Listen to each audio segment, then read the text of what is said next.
स्मरण अंतिम समय में किया। इस बार वृत्रासुर इंद्र को वज्र के सहित निगल गई, लेकिन इंद्र नारायण कवच धारण किए थे, इसलिए इनकी मृत्यु नहीं हुई। 1 वर्ष तक इंद्र इनके शरीर का छेदन किए, तब बाहर निकले। नारायण कवच के कारण ये वृत्रासुर के उदर में भी जीवित रहे। अब देवता वैसे भी अमर होते हैं। अब फिर से इंद्र को ब्रह्महत्या लगी, तब ऋषियों ने भगवत आराधना करा करके इंद्र को ब्रह्महत्या से मुक्ति दिलाई। जो लोग इस आख्यान को सुनते हैं पर्व के समय, उनका यश आयु बढ़ती है, शत्रु पर विजय प्राप्त करता है, कल्याण होता है। अब परीक्षित महाराज ने एक प्रश्न कर दिया, महाराज असुर लोग तो भगवान की भक्ति करते नहीं, फिर ये असुर जाति में उत्पन्न होकर के वृत्रासुर ने अंतिम समय में भगवान का स्मरण क्यों किया, कैसे किया? सुखदेव जी बोलते हैं, राजन ये वृत्रासुर पूर्व जन्म में चित्रकेतु नाम का राजा था, सूरसेन मंडल का, आगरा मंडल का। इसके 1 करोड़ रानियां थी, कोई संतान थी नहीं। तब अंगिरा और नारद ऋषि की कृपा से एक कृतद्युति नाम की रानी को एक पुत्र हुआ, लेकिन उस रानी को अन्य रानियों ने सौंप दिया, जहाँ में चिढ़ करके उसके पुत्र को विष दे दिया, मार दिया। तो वो राजा बड़े दुखी हुए, विलाप करने लगे। तो फिर से नारद अंगिरा ऋषि समझाए, भाई कौन किसका पुत्र, कौन किसका पिता। जैसे नदी के बालू का एक जगह से बह के दूसरी जगह मिल जाते हैं, वहाँ से बिछुड़ के तीसरी जगह मिल जाते हैं। एक धर्मशाला में बहुत से यात्री इकट्ठे होते हैं, फिर सुबह अलग अलग चले जाते हैं। एक वृक्ष पर बहुत से पक्षी शाम को आ जाते हैं, सुबह सब अलग हो जाते हैं। ये बिछुड़ना और मिलना, संयोग वियोग सबके साथ लगा है, कोई किसी का नहीं। जैसे हमारे पास 500 की नोट है, हमारे पास आ गई तो हम कहते हैं हमारी।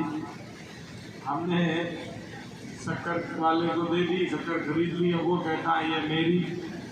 शक्कर वाले ने वस्त्र वाले को दे दिया, वस्त्र खरीद के, वो कहता है मेरा। ऐसे वो नोट जिसके पास पहुंच जाती है वही कहता है मेरा, जबकि वो है किसी का नहीं। एक सरकारी कागज का टुकड़ा है, मोहर लगी हुई है, केवल काम चलाने के लिए, विनिमय करने के लिए वो कागज का टुकड़ा है। लेकिन ये स्वभाव है जीव का, जहाँ वो पहुँच जाती है नोट, वही कहता है मेरा।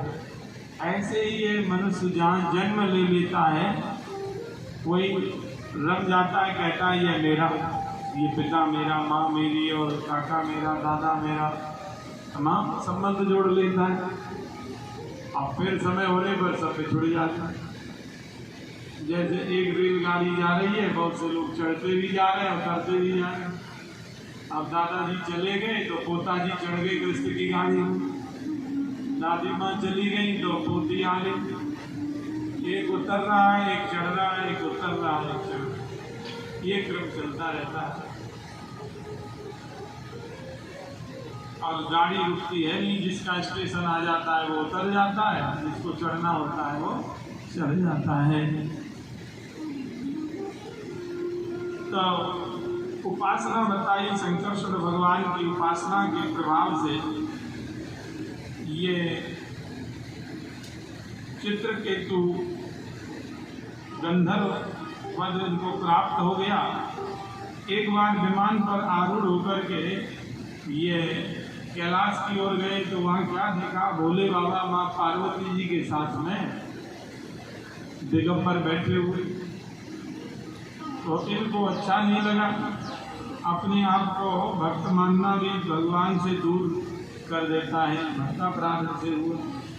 बोले कि अरे साधारण लोग भी अपनी पत्नी के साथ में इस प्रकार से नहीं बैठते, और ये ऋषियों की सभा में और माता जी को साथ में बैठाए हुए।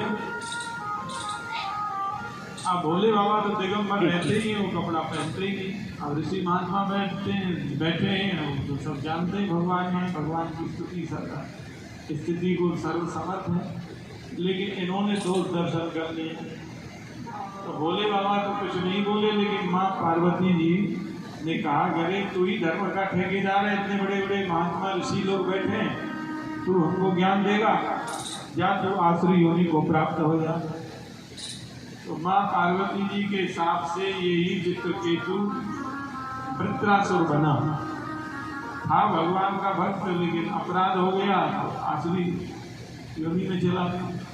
लेकिन संस्कार थे भक्ति के, आसुरी योनि में जाने पर भी इसने मरते समय भगवान का स्मरण किया और मुक्ति पाई। आगे अदिति और दिति की संतानों के विषय में कहते हैं। दिति दैत्यों की माँ है। दिति ने कश्यप जी की बड़ी भारी सेवा की, कश्यप जी को प्रसन्न कर लिया और कश्यप जी बोले, देवी हम तुम्हारी सेवा से बहुत प्रसन्न है, वरदान मांगो। तो इन्होंने मांगा कि आप हमको पुत्र दीजिए और ऐसा पुत्र हो जो इंद्र को मारने वाला हो। कश्यप जी बड़े चक्कर में पड़े, बताओ दैत्य भी हमारे पुत्र हैं, देवता भी हमारे पुत्र हैं, और ये कह रही है इंद्र को मारने वाला बेटा हो। वचन दे चुके थे तो बोले ठीक है, हम तुमको एक व्रत बताते हैं, इसको तुम पूरा कर लोगी तो तुम्हारा मनोरथ पूरा हो जाएगा। उस व्रत का नाम है पुंसवन व्रत। 1 वर्ष का यह व्रत है। मार्गशीर्ष शुक्ल पक्ष प्रतिपदा से आरंभ किया जाता है।